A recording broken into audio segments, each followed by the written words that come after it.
guys have got to hear this river. I'm gonna lower you guys down. Can you hear?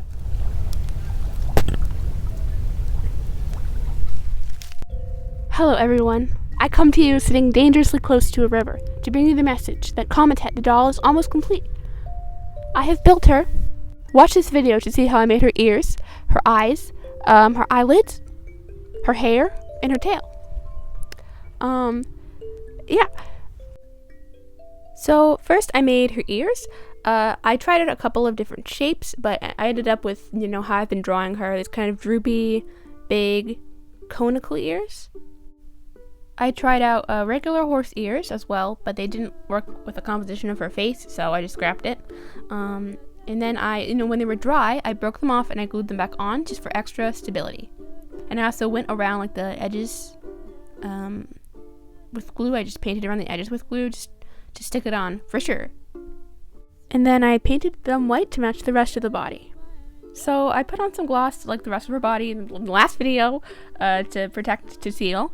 And, I probably should have gone over this with matte because ears are generally not glossy. Especially not like ears that would have little fur on them and stuff. But, I kind of like the glossy look. I don't know why. It's like a China doll or something.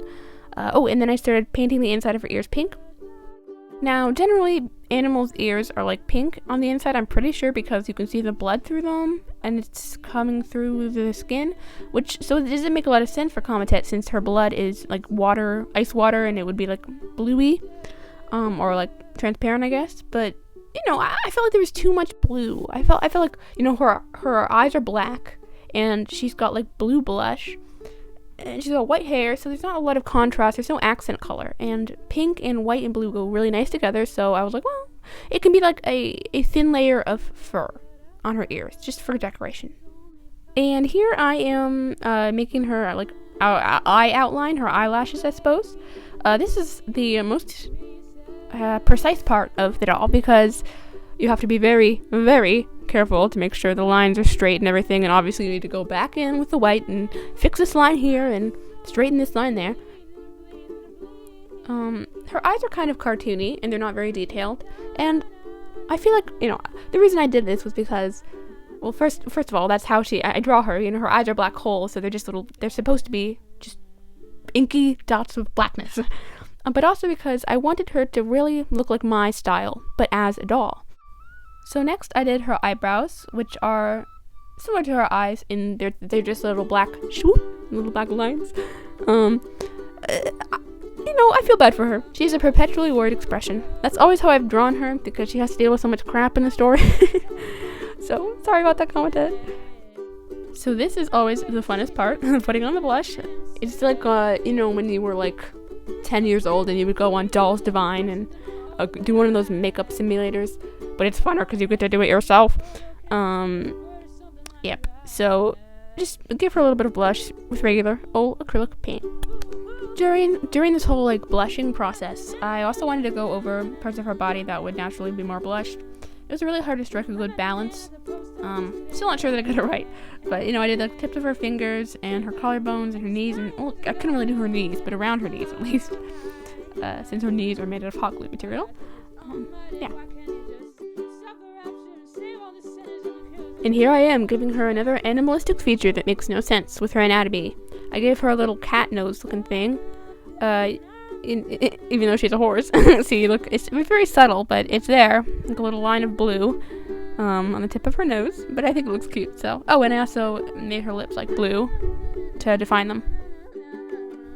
Now it's time to seal the face so that the paint doesn't scratch off, yeah. Now I made sure to go over the whites of the eyes multiple times with gloss and paint. Another reason why you will see later. You must also be wondering, Julia, where are her pupils? Where are her irises? How can she see? Well, you will see. You will see. You just wait. Okay, I lied. You don't actually have to wait that long. So if you remember, her eyes are supposed to be made out of black holes.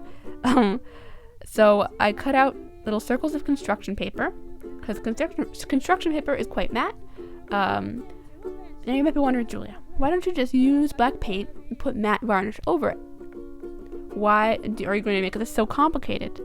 Because I want to be able to move her eyes in different directions after I, put them on. So I got some dots.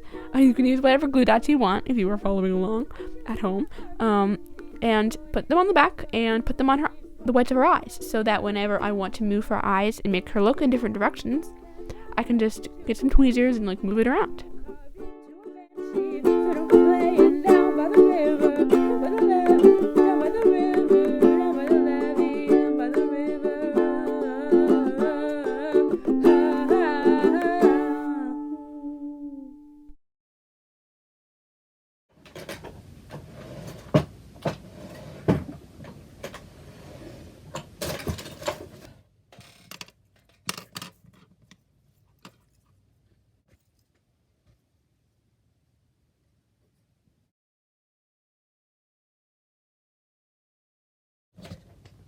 Is nail pigmentation loss usable for humankind? Jeez Louise, you talk? Yes, and see now. And I see, and I'm worried about your fingernails. No, they're not normal. How do you even know what fingernails are? I haven't even made them for you yet. Inconclusive. Are they indicative of bad health? They may as well be. I haven't done anything all day except work on you. Oh dear, I would say you should have some time for yourself. Really? Thanks, Comitet.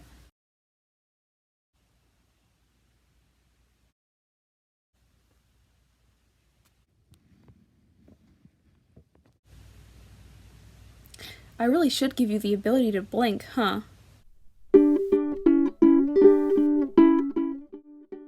She's been bald for long enough, right? So at first I was trying to make her a cap for her hair, but then I dropped some stuff and then I got distracted, and then the cap did not work out. The glue didn't dry right. So I decided to go for plan A, which was to glue the hair directly to her head.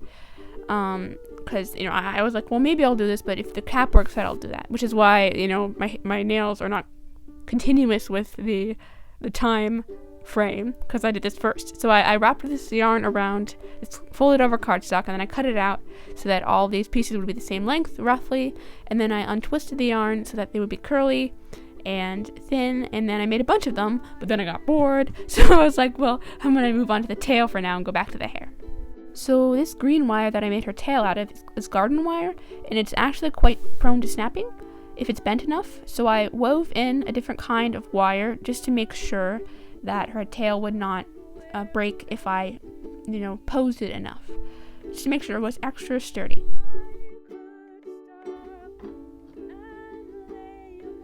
So then I wrapped the wire of the tail in polyester fluff, just covering all of the bumps of the wire, and then for extra stability, I coated the tip of the wire in glue, and then I added more polyester fluff to kind of taper it into a tail shape, and I shaped it some more with some thread, just tied around and stuff. So then I got some of this white woven non-stretchy fabric, the same kind I use for her joints, and I kind of tried to figure out what shape it needed to be in for me to sew it, but eventually I just decided to pin it on her tail and sew it inside out on her tail, take it off, turn it right side in, and then put it back on again. This was a mistake. Do not do this. So here I am sewing the seam together. Look how cool it looks inside out on her. It almost looks like she's like a water creature. And then I encountered the problem of trying to take it off. I had sewn the polyester fluff and the fabric together so that when I tried to pull it off, it was stuck. And then when I actually got it off, it ended up looking horrible, so I had to do a lot of damage control to shape it the right way. So here's me cutting the excess fabric off. Turning it inside out was also rather difficult, because if you make something too small, it will be quite difficult to turn inside out.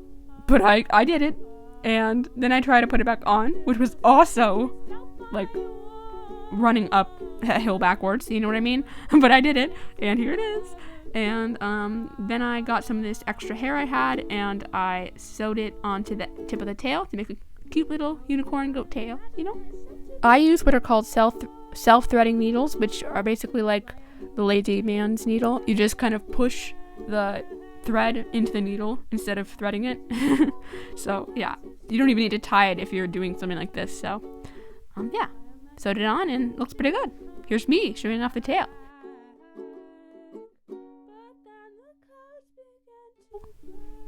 And then I decided to kind of fold underneath the edge, the rough edge of this fabric, and kind of make like a hem.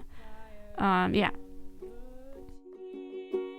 So I didn't film this, but I actually ended up tying together bunches of hair so that there was a knot in the middle of every bunch, and then I put glue on the knot. Then I realized I needed something to leave these bunches out to dry on. So I cut this plastic container I had into squares so that I could leave the bunches out to dry on them, and then peel them off when they were dry. So when they were dry, I cut them in half at the knot so that there was this flat surface that would come directly out from the scalp wherever I put them. Yeah, and I just did this for everyone, except for a couple ones, which, like this one here, which I made very flat the other way so that it would kind of come over her face. And I used these ones to make the hairline, but I used the other ones to make like the back of her hair. Yeah. And I did it in rows, so I would do one and then I would let that dry and do the next one so I wouldn't disturb what I had already created. Originally, I was going to cut her hair to be short, like how I draw her, but I ended up liking this crazy look so much that I just kept it long. I love it. I mean, look how cute she looks. Ah! Okay, so then I wanted to paint on her cute little cheek stars and stuff. So look, I painted my sketchbook. Okay, I don't know why I put this clip in here, but yeah. Okay, so I had a bunch of metallic paints that I wanted to test out, so I did that. So I could find the best golden paint that I had, and then I painted it on. And I also painted on certain parts of her body, like her shoulders have the stars on them, and also her collarbones. So then I remembered I want her to be able to blink. So, much the same principle as her, like, the pupil's iris of her eye. That once I sculpt it, I can just put a glue dot on the back and take it off whenever I want. I ended up sculpting the clay, like, in the contour of her eye. I probably should have made it actually the opposite, like to have a hollow where the glue dot would go because the glue dots are 3D. I wanted her to have a very, like, Marilyn Monroe, very soft, like, purple eyeshadow look. So that's what I'm doing here. I'm gonna make a really soft gradient. Ignore the tiny cowboy hat I am making on the side. While I was doing this, I was also testing out all of my markers to see which ones I needed to throw away, but I kept getting emotionally attached to them, so it was quite frustrating. Yeah, but here I am creating the gradient of like the soft, shiny eyeshadow look. Yeah. I also had her eyelashes at the very bottom, and then I decided to put some glitter on, so this is actually real glitter that's supposed to go on my face, but I didn't have any other good glitter, so I just used my face glitter for this.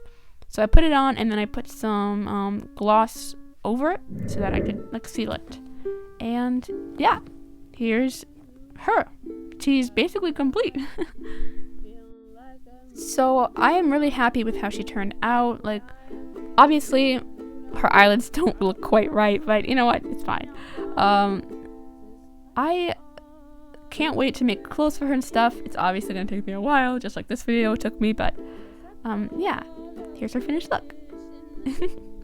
I might do some stop motion stuff with her, who knows, but